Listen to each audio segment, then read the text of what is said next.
Hello, and welcome to Creepycore and Folklore, the show about creatures, encounters, old tales, and myths. I'm your host, Iona Wayland, a dark fantasy author, mental health professional, and overall curious person. I want to join other spooky souls and hear about these unusual stories.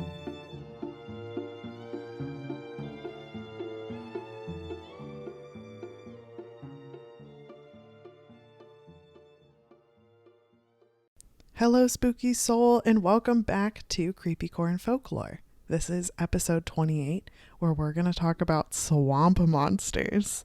Right now, it's super freezing cold, and I honestly can't wait for this season to end.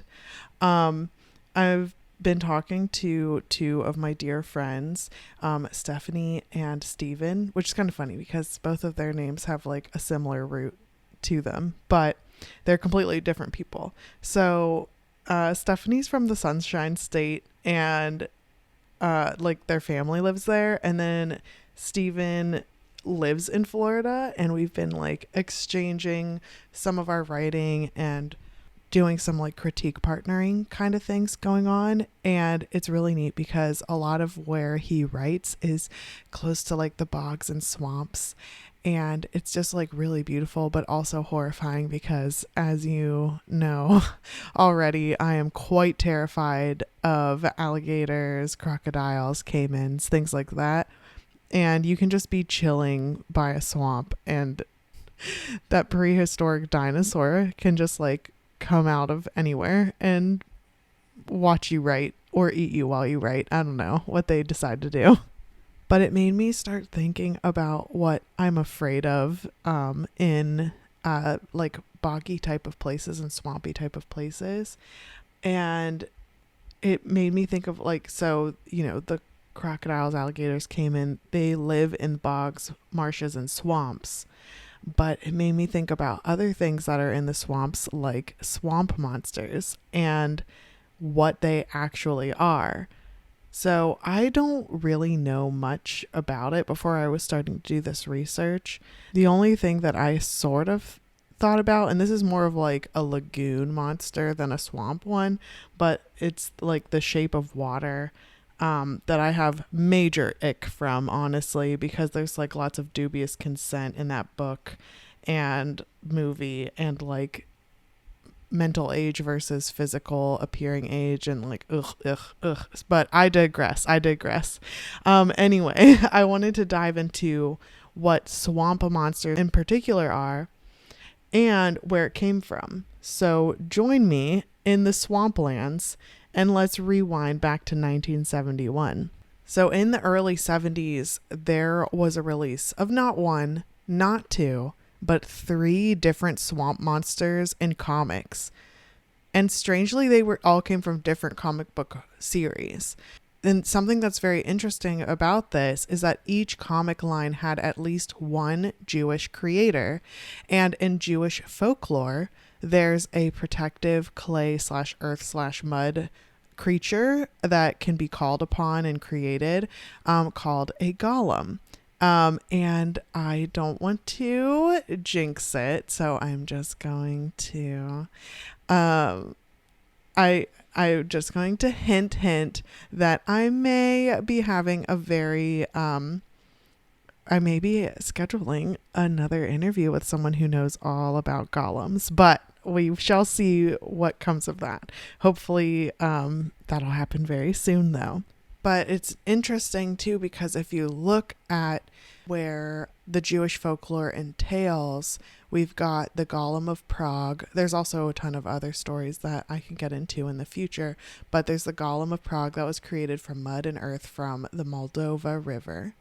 There's Frankenstein's monster from Frankenstein by Mary Shelley, and it was created from corpses buried under the earth. And so they think that the reason behind this creation of the swamp monster is, why not have kind of like an entity created from muck from the swamp. Actually, now that I say this, it makes me think of the muck Pokemon. But that's not, actually there's a whole separate other golem type Pokemon that's not a swamp monster, it's a golem. But then there's another Pokemon called Muck, and then there's like my favorite version of it is the Alolan Muck. But I'm digressing again. But it's just like, why not during these different DC creations, it's like, why not create an entity that's made from swamplands and seaweed and reeds and things like that.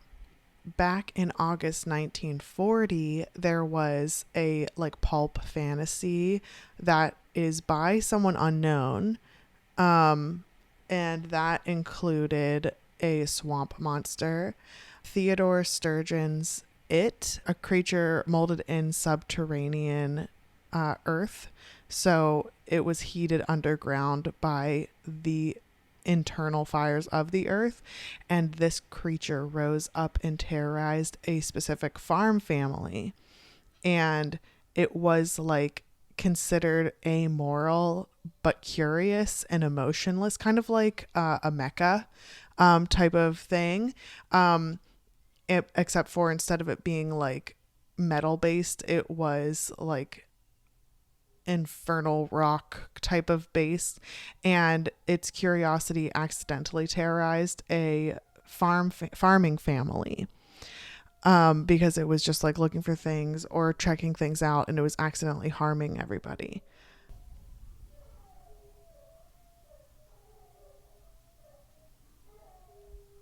My dogs are howling for no reason.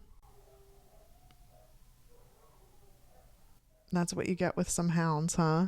In December of 1942, in the Airfighter comics, Mort Leave and Harry Stein created something called the Heap.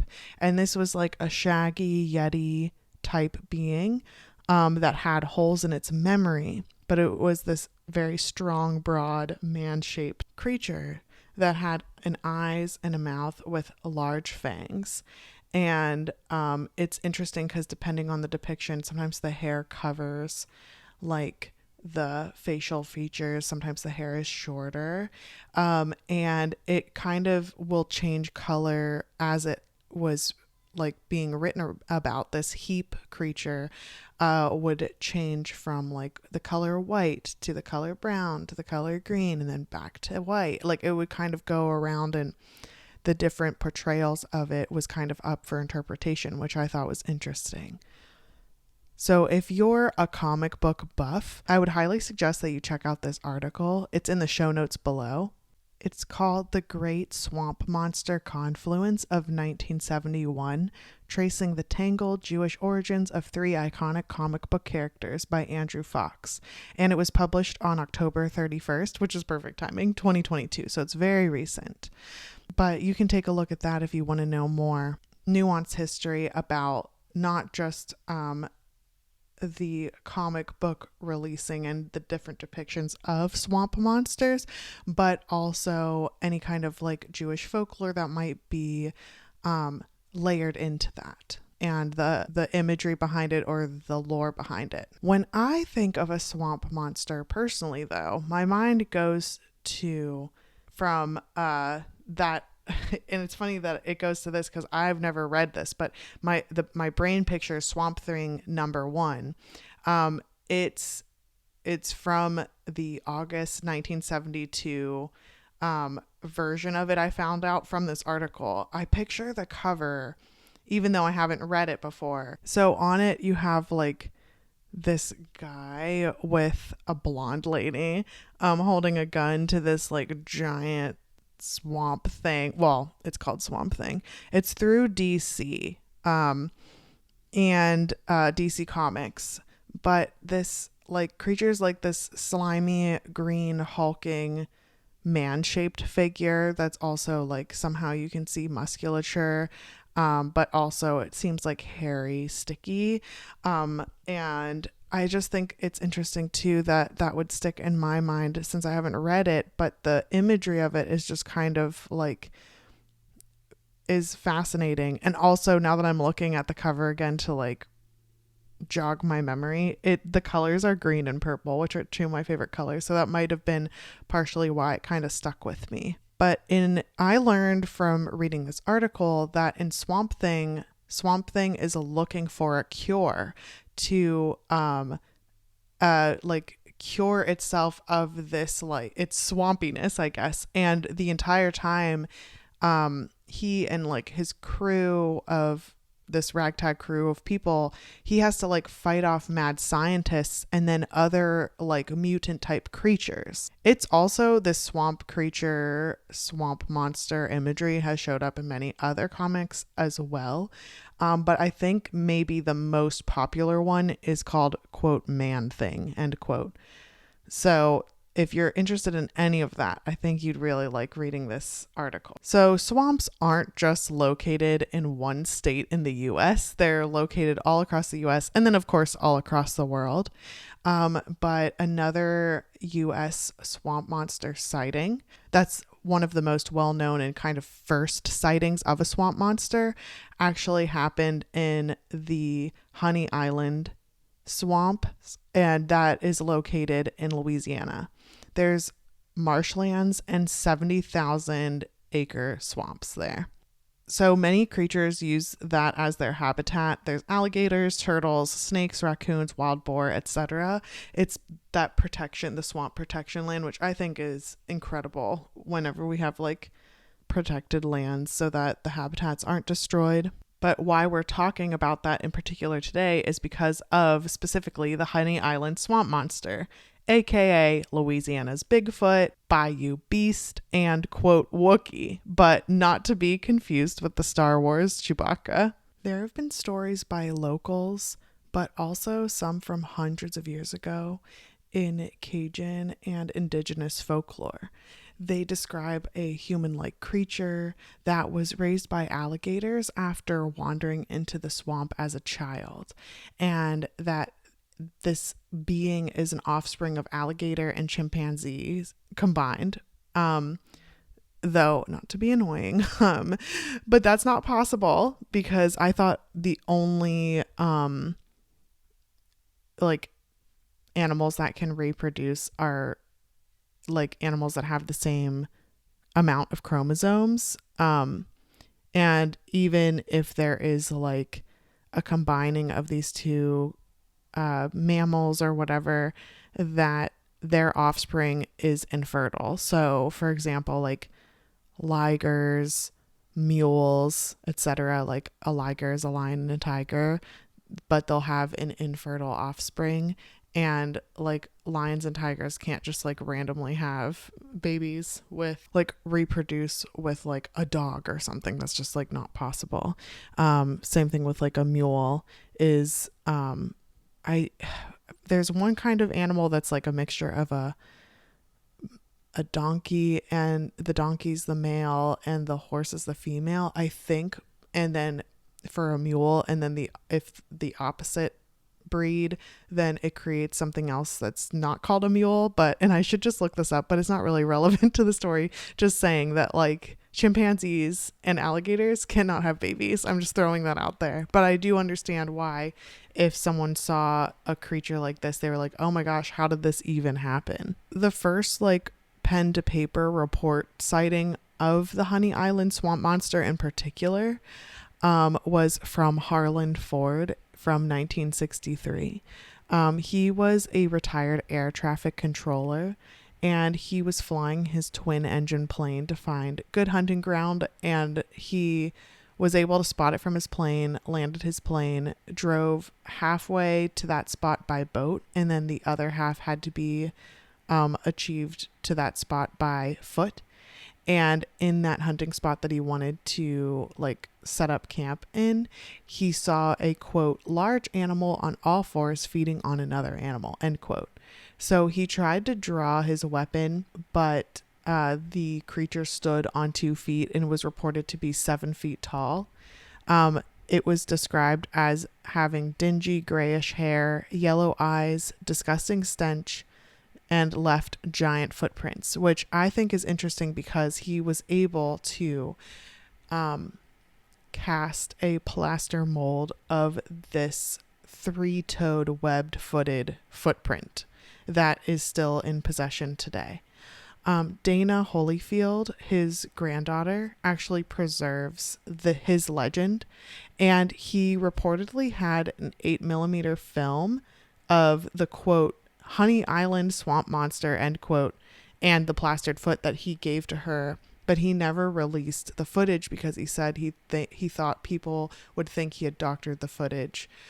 So it's a really odd story because it's somewhat new-ish. Like, there are tales that have spanned back hundreds of years, but then also this, like, just happening in the early 1960s is very strange. And to have that much, like, somewhat evidence of it, like, I understand why, if this actually did happen, that he was worried that people would think he was making it up, because I don't want to assume that, but it's like, oh, so there are some parts of the story that seem to have some holes in it. So I find that interesting, and I think it's really neat that he was able to connect with his granddaughter in that way, and that his legacy kind of lives on through her, like, preservation of his legend. So with all the interesting depictions that have shown up in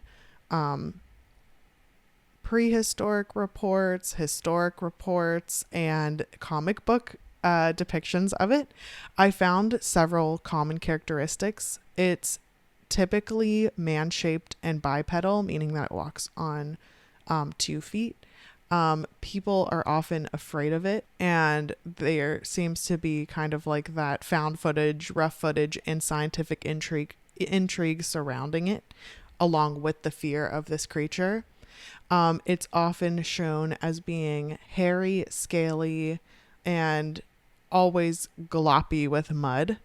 And there's also seems to be like a lot of onomatopoeia with it, which means like the slurp, squelch, like glop kind of sound descriptions of it, but that's probably because of the comic book depictions of it that made it more popular, because even like reading articles, they included these kinds of onomatopoeia with it, and I thought that was really interesting because it was kind of mainstreamed through comic books, and so that was like something that continued on even in articles. So what do you think about this swamp monster? Is it an experiment gone wrong? Is it a loving, curious, or heartless creature? Does it exist at all? Thanks for letting me, speculate about this creature with you. And I will speak with you next week. Thanks to all you spooky souls out there for listening to Creepycore and Folklore. Follow on Instagram, Facebook, Twitter, and TikTok if you're looking for more uncanny content. If you have your own tales to tell, you can email creepycoreandfolklore@gmail.com. If you liked this, please leave a review wherever you get your podcasts, or tell a friend who might enjoy these stories to spread the word. If you're interested in dark fantasy, check out my Hollowverse series. Ashes is available now in paperback and ebook on Amazon and audiobook on Audible, and the sequel is underway. I'm Iona Wayland, and I'll see you next time.